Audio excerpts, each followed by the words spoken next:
সুরক্ষার একজনকে পাওয়া গেল।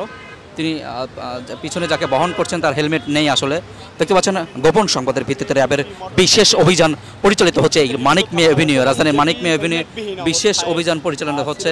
এই হেলমেটবিহীন একটি মোটরসাইকেলকে আটক করা হলো সুপ্রিয় দর্শক। যিনি ড্রাইভ করছেন তিনি আসলে হেলমেট পরে থাকলেও পিছনে যাকে বহন করছেন তার কিন্তু হেলমেট নেই আমরা দেখতে পাচ্ছি সুপ্রিয় দর্শক।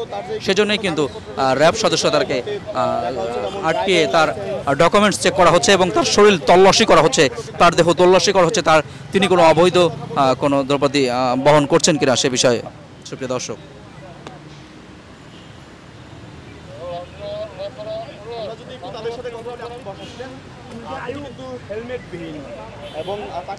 দেখতে পাচ্ছেন সুপ্রিয় দর্শক।